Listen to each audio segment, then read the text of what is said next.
Thank you all for coming. We're so pleased to launch Renegades rollout with public events like tonight, and we're really thrilled that so many people who worked on Renegades could join us. So for those of you who are not here on stage but out in the audience, please be recognized. Let's give them a big round of applause.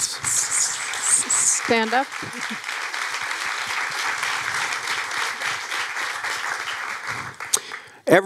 Each one of these films will premiere on PBS.org every Tuesday for the next 4 weeks, starting today. So if you enjoyed today's episodes, do tell your friends to check out the Judy Lynn Del Rey episode, which just launched today, pbs.org/American Masters. And with that, I'm pleased to welcome Charlotte Mangin, the executive producer of the series, along with Jeremy Shin, director of the Judy Lynn Del Rey program, and Marsha Hallager, who produced and wrote the Celestine Tate Harrington program and also directed the Thomas Wiggins film.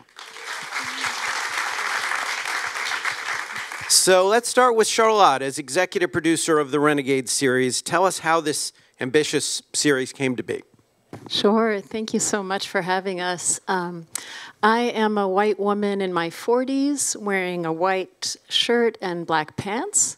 I have very short black hair and glasses. So 3 years ago, on the heels of finishing another project for American Masters called Unladylike 2020, which looked at the suffrage movement in honor of that centennial, Michael reached out to me to introduce me to an emerging filmmaker named Day Al-Mohammed, who is the creator of Renegades, and she had approached PBS with the concept of creating films about and by the disability community, and Michael asked me to mentor her, and we created a pilot episode called Renegades Kitty O'Neill, which was about the life of a stunt woman and race car driver named Kitty O'Neill. It came out in 2021, did really well. Still on our website if you want to check it out. Keep watching it. It's in the top 30 most watched American Masters YouTube videos, I believe, in a collection of over 500. So it did really well, and we used it to fundraise. The Corporation for Public Broadcasting and ITVS came on board as funders, and it allowed us to hire a team of over 25 filmmakers with disabilities. And for the past almost year, we've had a sort of mentorship program. Some, like Marsha, have over 20 years of experience already in the business, and some, like Jeremy, just a couple. Many had never worked on documentaries before. Almost none of them had worked for PBS specifically. And so every week on Fridays, we were running these workshops to sort of teach, sort of everything about every single step in the process that we could impart, and sort of treated it like a talent incubator. And it's just been an incredible honor to work with this team. Thank you. Well, I forgot to mention my description. Michael Kantor is executive producer of American Masters. I'm a balding 60-ish guy with red glasses, and I'm wearing a black jacket and my sporty dress sneakers, which are Adidas. Marsha, tell us about your background, and you had done a lot of work before taking this on, and how did that work feed into what you did here? I am a light-skinned black woman with a black t-shirt, black pants, black boots. The right side of my hair is shaved and curly on the left side. So I actually got my start in radio, and I worked in radio for about 11 and a half years before transitioning to TV and then film.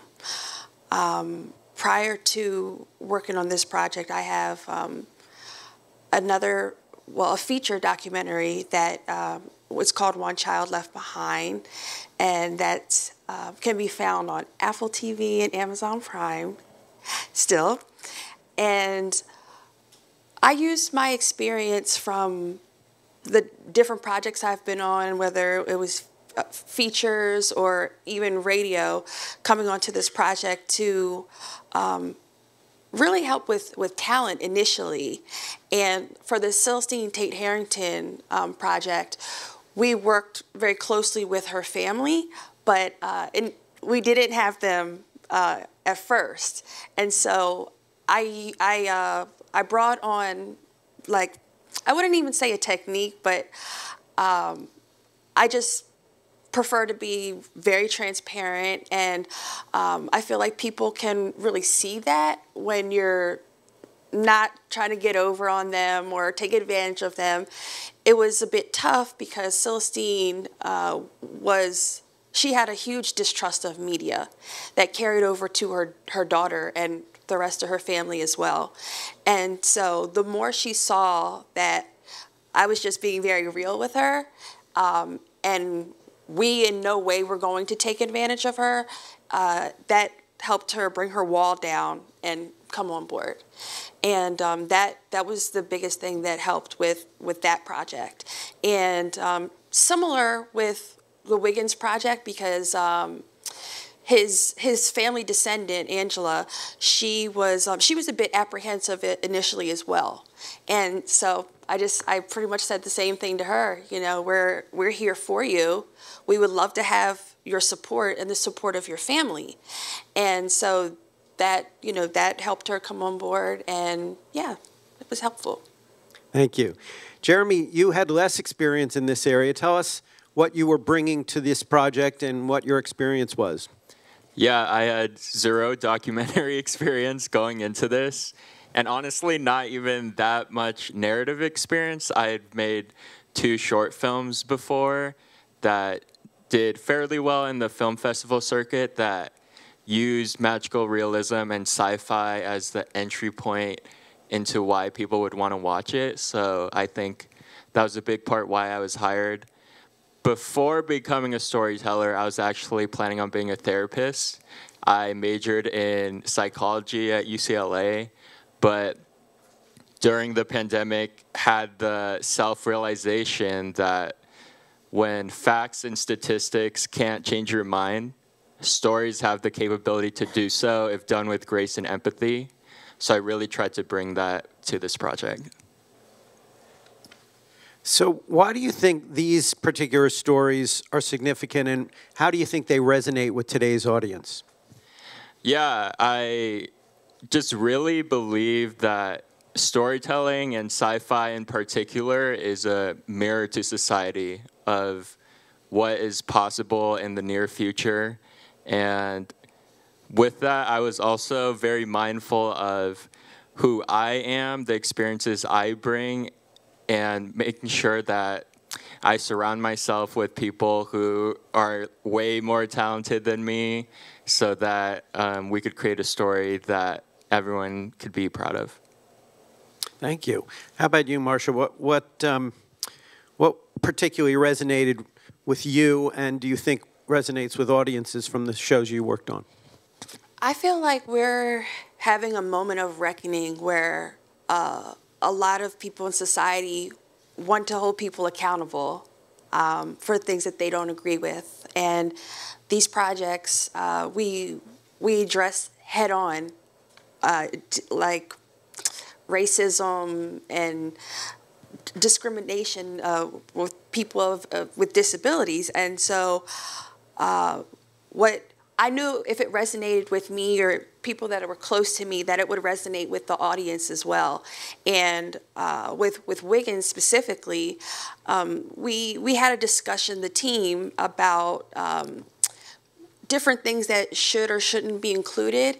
And I just expressed that, let's remember why we're doing this project. Many people are not aware of who he was, or maybe have forgotten or heard something, and we want to enlighten the audience. And so let's focus on the positive. Let's focus on what he brought to society and how big of a personality he was. And I felt like what I learned from little, if you repeat a lie or something terrible, then that kind of makes you not a lot better than the person who said it, right? So let's focus on the greatness of Wiggins. Let's focus on the greatness of all these historical figures. Thanks. Yeah, that ties in with my next question to Jeremy, which is, at one point when we were talking about the Judy Lynn Del Rey story, you mentioned that you approached it with reverence. What do you mean by that? Yeah, I think that as someone who personally doesn't have dwarfism, who my disabilities are non-visible, I wanted to make sure that I gave this project and gave Judy Lynn the tenderness and care that it deserves, to not come from a place of exploitation, but like Michael mentioned, reverence. And a big part of that was leaning on the experiences of people who have this experience. And with that, we made sure that all of the voiceover actors that we hired all had dwarfism, and you saw that the person who did ASL also had dwarfism. And it's really embodying that mantra of nothing about us without us. Thank you. For all of you, and maybe we'll start with Charlotte, tell us about working with Lachi, the host of the series.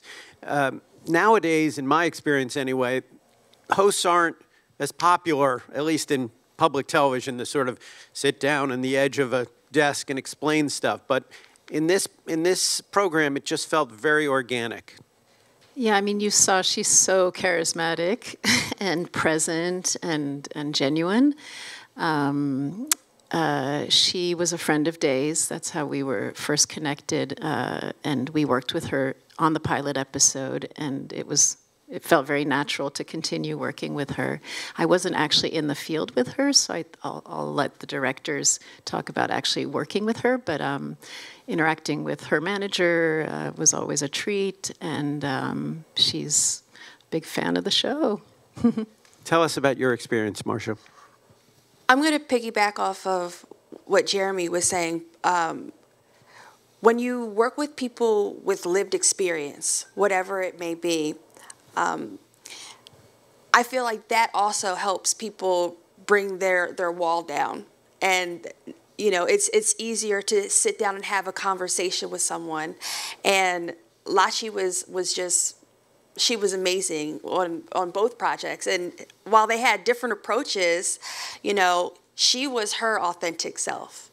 And again, when you meet somebody and you sit down and talk to them, and you know they're not pretentious, they're just being themselves, like that, it helps. And she was fantastic all the way all across the board. Thanks. So I have two more questions, and then we're going to open up for questions from the audience. So one is, these are short films, but that also means you probably need to leave stuff on the cutting room floor. Were there stories you really wanted to include, but they sort of didn't fit, or a story you'd want to share with us about something you had to take out? Yeah, everyone on our team definitely thought this could have been 30 minutes easily.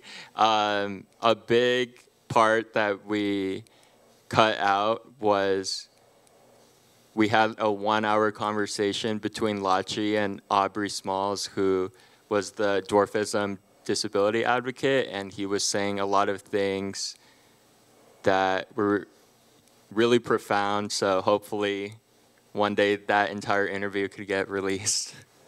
We have a digital archive for that. It used to be DVD extras.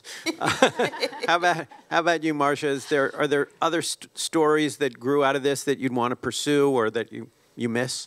Yes. With Wiggins, I spoke to another descendant, and I asked, tell me more about like what the family's thoughts were about Wiggins. And she was explaining how his mother, Charity, was really heartbroken about like the perception that was being repeated, that she didn't really try her hardest to, you know, regain custody, which is completely false. And so we were able to, during our research, we found several articles from court, and so that was one huge thing that I would love to, you know, discuss at some point, you know, or our BTS or hidden scenes. for Wiggins. And for Celestine, I can't even, there's so many. I mean, what was super important also was we didn't want these projects to be woe is me, right? And so we wanted to include a lot of disability joy. And, so once we were able to receive Naya's wedding video, or we had it digitized to bring so we could use it, you were able to see Celestine's personality shine through. Like, she was so witty, very sarcastic, and then you were able to see her dancing. She didn't treat herself, and she didn't look at herself as, woe is me, feel sorry for me. And so because of that, it allowed for other people to really just treat her just a human that she was. Thanks. If I can just add, we have scores and scores of other stories to tell. We have a massive spreadsheet about other disability figures. So Stephen mentioned a potential season 2, putting that out there. We're looking forward to season 2. Hear, hear. So questions from you all before we take a break. No questions? I've got a couple. Yeah, there you go. We have a microphone coming.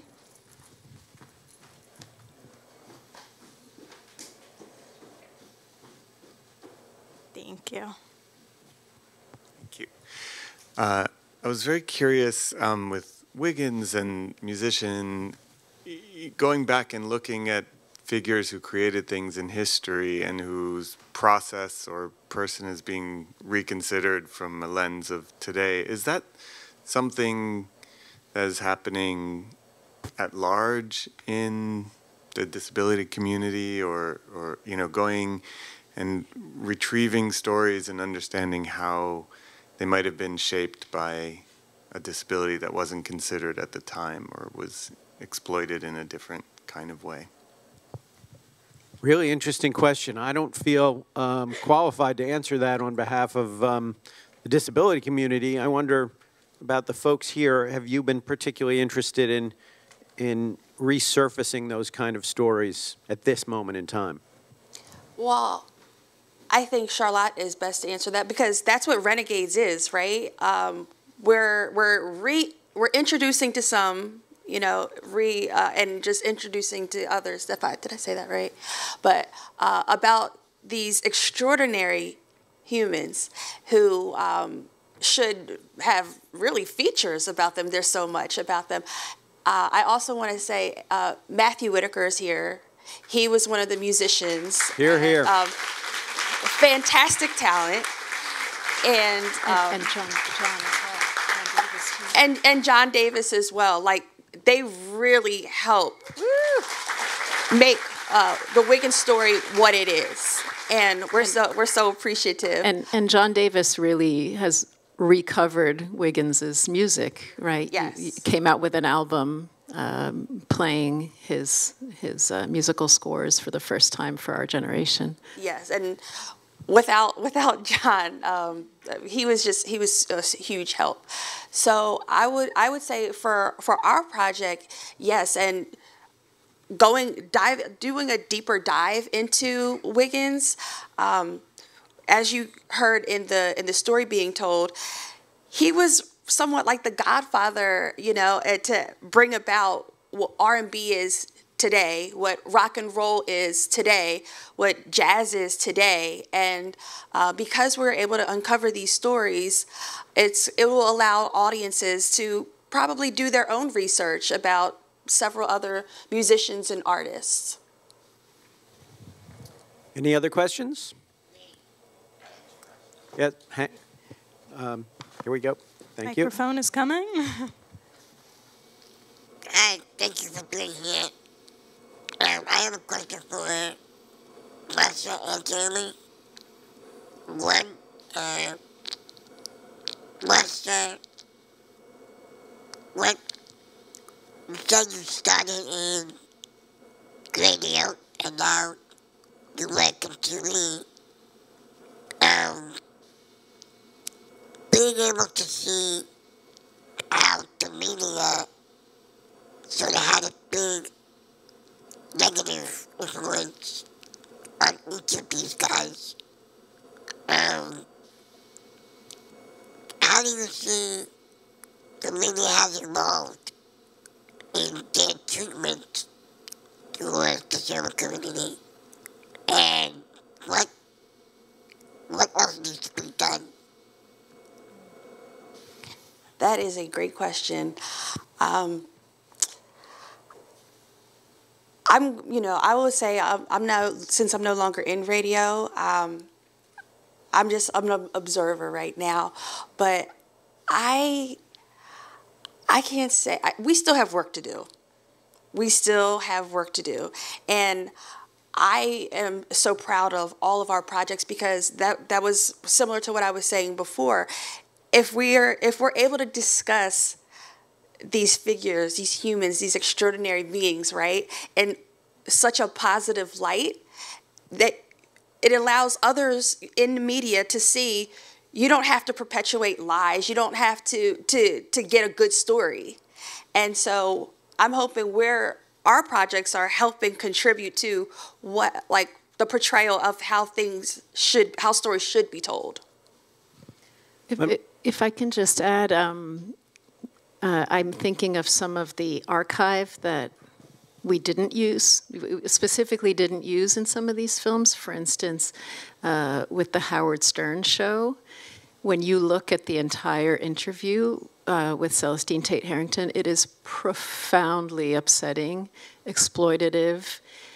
He was horrible to her, and we used the only few little excerpts that were palatable and which really showed her spirit and the ways in which she was sort of able to push back on him. But so I think, they were filmed in the 80s, and I think they reflected a time of deep ableism. Similarly, I guess, with Tom Wiggins, the way that at the time newspaper articles and headlines sensationalized him and his disabilities are a reflection of the media narratives of that time and so on. But there is still a gross underrepresentation of these stories.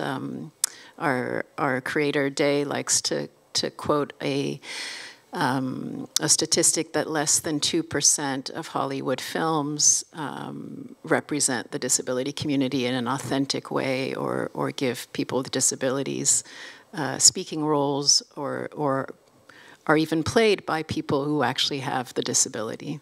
Or crew. And we should say, like, according also to Amanda, who's the other leader in the group, we are the largest disabled crew ever assembled, even more than worked on the Hollywood film Coda, which was about the deaf community. So that's a big point of pride. Hear, hear. Can I just say, and to that point, I have experienced, having a contract revoked once they found out about my health condition. So it's true, and even though we know it's not legal, it happens.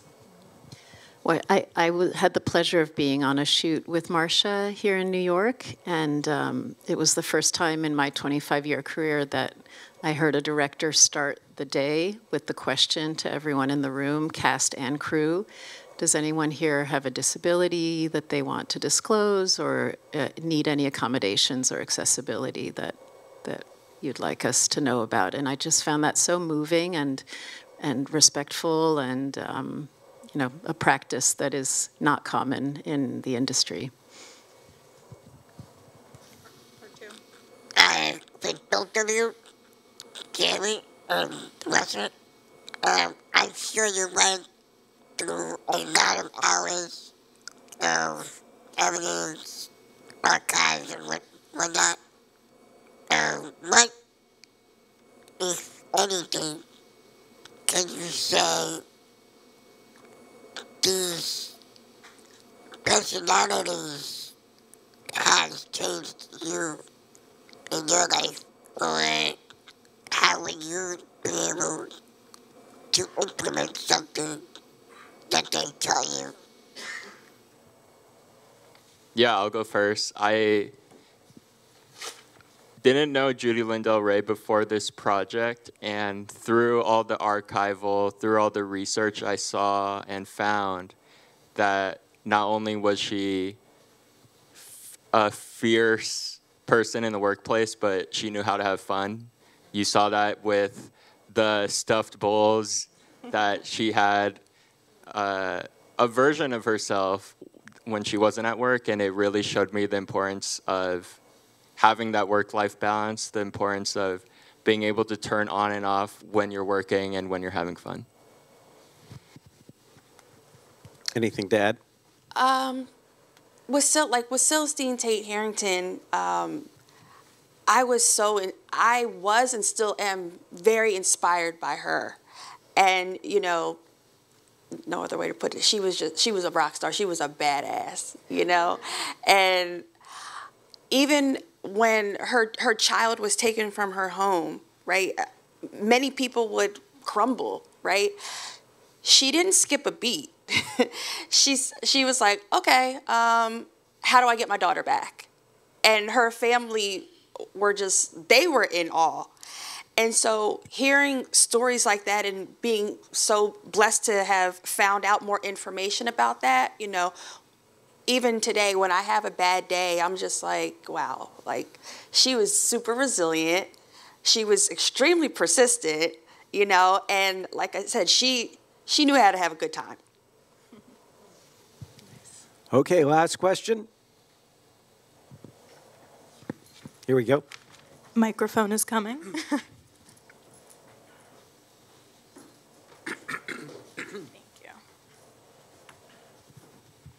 I'm just curious, in the first short film, there are no videos of the person, like live videos like you had in some of the other films? Yeah, when we were doing our research, we couldn't find any videos, so we had to be very creative with our visuals. Hence, you saw a lot of different types of animation in our project. Yeah, and that's an ongoing problem when you tell the stories of marginalized communities. You know, often the archive just is really lacking. Well, I just want to thank you all for coming again. And if you enjoyed the shows, please do spread the word. Every Tuesday, they'll be at pbs.org/American Masters. And I think the more and more people that see this, it will speak to, as the question said earlier, you know, the evolution of the disability in the media. So we're proud of them. And I'll also make a plug, especially because Sandy Goldberg is in the room. She leads the WNET education team and is helping us create curriculum around each of the stories that will be available for free, standards aligned for middle and high school students on pbslearningmedia.org. So hopefully these stories will get into the classrooms too. Yay, Sandy. So for the filmmakers and their family and friends, one level up, we're hosting a very small reception. And on behalf of American Masters, WNET Group, PBS, the Corporation for Public Broadcasting, thank you again. Have a good night.